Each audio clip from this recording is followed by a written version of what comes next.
Buenas, estimados estudiantes. En este video vamos a brindar algunas recomendaciones para la construcción del cuestionario. Empezamos. Bueno, primero recordar que el cuestionario es un instrumento para medir aquellas variables que nos planteamos en nuestro problema de investigación. Entonces va a utilizar preguntas ordenadas, con coherencia, con sentido lógico y psicológico. Siempre vamos a buscar confiabilidad, validez y precisión en este instrumento. Para esto, algunas recomendaciones son las siguientes.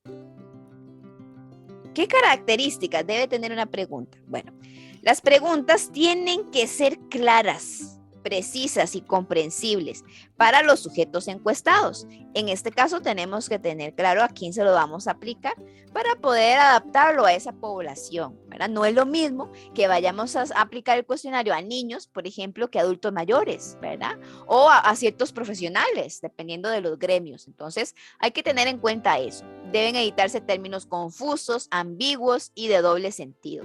Por ejemplo, ve usted mucha televisión, vea que está muy general. Si le dice sí, ¿qué es mucho? ¿Verdad? ¿Qué es mucha televisión? Puede ser que lo que sea mucha televisión para una persona no sea mucha para otra, ¿verdad? Entonces es mejor ser bien específicos. ¿Cuántas horas ve usted televisión diariamente? Entonces ahí no hay quite, es más objetivo el asunto. Siempre vamos a buscar esto en la confección de cuestionarios, ¿verdad? Vean acá está otra. ¿Cuál es su ingreso salarial? Bueno, ¿cuál es su ingreso salarial? Puede ser que se lo diga por semana, por quincena, por mes, ¿verdad? Entonces hay que ser bien claros y específicos. ¿Cuál es su salario mensual de una vez, ¿verdad? Definido ahí en un tiempo para que no haya ambigüedad, ¿ok? Porque puede ser que usted esté pensando en una cosa y la persona le responde en otra que está pensando. Estaba pensando por quincena, por ejemplo, ¿verdad? Entonces hay que tener cuidado. 2. Deben formularse con un vocabulario simple, directo y familiar para los participantes, o bien en el lenguaje adecuado, según las características de los mismos, parte como lo decía en la anterior, ¿verdad? Por ejemplo, vean acá, ¿cuánta gente vive aquí? ¿Cuánta gente vive aquí? ¿Verdad? El entrevistado aquí no sabría si es en una casa habitación, en su calle, en el barrio o qué, ¿verdad? Que puede ser que sí capte como lo que usted quiera, pero puede ser que no. Entonces es mejor ser bien específicos. Sería mejor decir cuántas personas viven en esta vivienda, ¿verdad? Entonces siempre bien claro. Un lenguaje claro, simple, directo y que sea familiar a los que estamos entrevistando, ¿ok? Aquí también evitar, la recomendación acá, evitar preguntas ambiguas, ¿verdad? Sería en general, ¿cuánta gente vive aquí? Muy, muy general, siempre ser bien concisos ahí. En la 3, sean lo más breve posible, porque las preguntas largas suelen resultar tediosas, aunque no se debe sacrificar, la claridad por la concisión, ¿verdad? Entonces, imagínese usted que le empiecen a hacer una hablada ahí, ¿verdad? Todo largo y al final le preguntan. Okay, no, tiene que ser en la medida de lo posible lo más breve. ¿Ok? Tener cuidado con eso, para que no se nos aburra el encuestado. ¿Okay? Las preguntas deben referirse preferentemente a un solo aspecto, preferiblemente, y es a un solo aspecto o una relación lógica, ¿verdad? Entonces, por ejemplo, vean acá, ¿acostumbra usted a ver televisión y escuchar radio diariamente? ¿Usted qué me responde? Usted puede ser que a ver tele sí, pero a escuchar radio no. Entonces, ¿qué digo? Dice uno, ¿verdad? Entonces, tiene que referirse las preguntas a un solo aspecto o relación lógica, porque si no, la persona me puede decir sí, y era nada más tele, y radio no lo escuchaba, ¿verdad? Entonces, siempre vamos a buscar, como les decía, precisión, ser lo más objetivos, los más claros posibles. Vean acá, ¿qué nota le pondría usted al profesor en asistencia y puntualidad? Puede ser que sea puntual, pero que falte mucho. O sea, que las veces que va sí llega puntual, ¿verdad? Pero que falte mucho, ¿verdad? O viceversa, ¿verdad? Que siempre esté ahí, pero siempre llega tarde, ¿verdad? Entonces, recuerden, hacer referencia a un solo aspecto, nada más, ¿ok? 5. Usar un lenguaje neutro, es decir, no utilizar términos cargados emocionalmente que puedan orientar las respuestas en una sola dirección. ¿Esto a qué se refiere? Bueno, imagínense ustedes, le preguntan esto. ¿Está usted de acuerdo con que se imponga la prisión de por vida a los antisociales y pervertidos que violan a los niños. O sea, vea todas las características que usted está asociando, ¿verdad? Entonces usted está ahí haciendo una fuerza a nivel emocional para que el encuestado dé una cierta respuesta, ¿verdad? Tenemos que evitar esto. O vean esta otra. Según el reconocido economista Takata, el Banco Central debería preocuparse más por promover el crecimiento económico y menos en controlar la inflación en Costa Rica. ¿Está usted de acuerdo con esta información? ¿Cómo no va a estar de acuerdo, verdad? Si uno dice, ¿qué no está diciendo? ¿Verdad? Entonces hay que tener cuidado cómo uno está redactando y evitar precisamente mencionar opiniones atribuidas a personas muy respetadas, ¿verdad? O con cosas a nivel social que ya se saben que tienen, ¿verdad? Como esas palabras acá que pueden influir en las respuestas del encuestado, ¿sí? Entonces hay que tener ese cuidado. Luego, no pueden incomodar a la persona encuestada ni ser percibidas las preguntas como amenazantes y nunca esta debe sentirse que se le enjuicia, ¿sí? Hay que tener ese cuidado, ¿verdad? A veces las personas son sensibles, entonces uno tiene que tener mucho cuidado porque es una variedad, uno no sabe a quién le va a aplicar el instrumento, ¿ok? Entonces hay que considerar todos los casos posibles y ser bien profesionales, neutrales, claros, precisos. Entonces, por ejemplo, dice, ¿consume usted algún tipo de bebida alcohólica? Medio cara de borracho, dice. Puede ser, ¿verdad? Puede ser, o sea, hay que ver cómo uno lo va a plantear, ¿verdad? Puede ser que la pregunta provoque algún rechazo, tal vez puede ser que mejor usted lo pueda plantear así. Algunos de sus amigos acostumbran a consumir algún tipo de bebida alcohólica, ¿verdad? Un poco más ahí como elegante, menos juzgadora, ¿verdad? O que la persona lo vaya a sentir pesada la pregunta.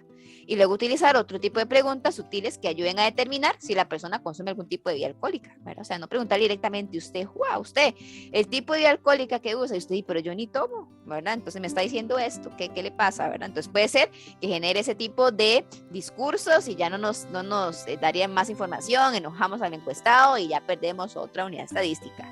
Entonces, no deben hacerse preguntas ni racistas, ni sexistas, ni que ofendan a los participantes, ¿ok?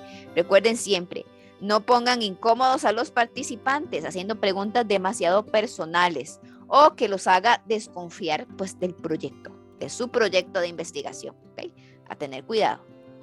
No plantear preguntas delicadas al inicio del cuestionario. Se pueden preguntar cosas delicadas, pero más al final, recordemos eso, ¿sí? Y empezar siempre con preguntas de calentamiento, más generales, más fáciles, que ayuden a recordar y a comprender lo que se está indagando, ¿sí? Para preparar, por así decirlo, el terreno para ahora sí plantear preguntas que son un poco más delicadas, ¿verdad? Preguntas de conducta sexual, de consumo de drogas, etcétera, ¿ok? Entonces, no deben hacerse preguntas, de nuevo reitero, racistas, sexistas, ni que ofendan a los participantes, ¿ok? Hay que tener cuidado. Evitar plantear preguntas que el informante no pueda contestar. ¿Okay? Por ejemplo, que yo le pregunte a usted, ¿cuántos mililitros de café se tomó se tomó hace 15 días? ¿Y usted qué? Hace 15 días, suave, ¿verdad?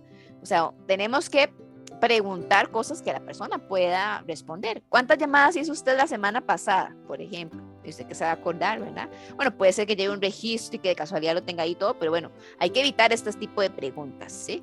Porque puede ser que el informante no se recuerde, ¿okay? O que entonces diga cualquier número, ahí lo que crea. Entonces ya esa información no es tan confiable, no es válida para nuestro estudio, ¿verdad? No es sincera y puede ser que pase. Entonces hay que cuidar esos detalles.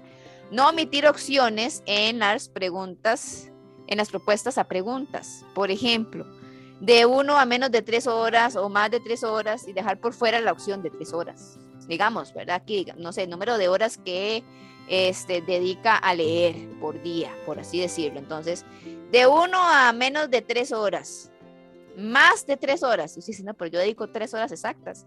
Bueno, estoy dejando esa opción por fuera, ¿verdad?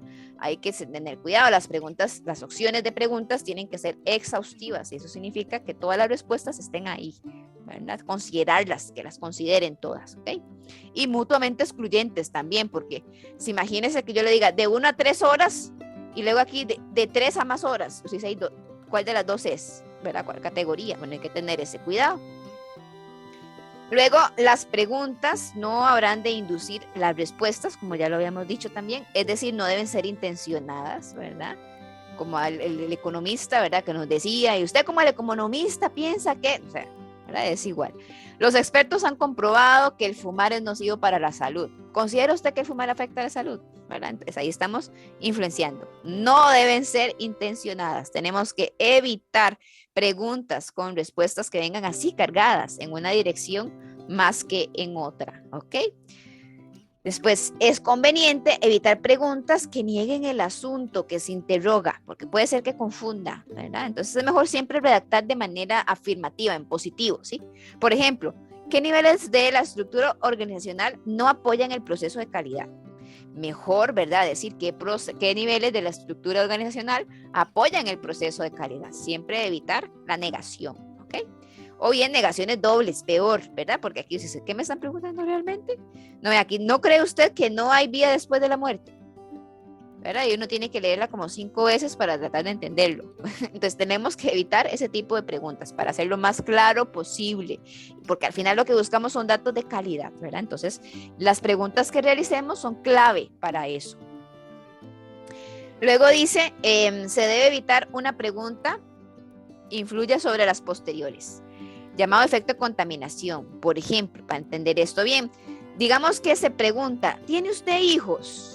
Y le dice usted, sí, y después de la pregunta, ¿está usted casada? Y puede ser que esa pregunta, ¿verdad?, haga sentir mal a la persona.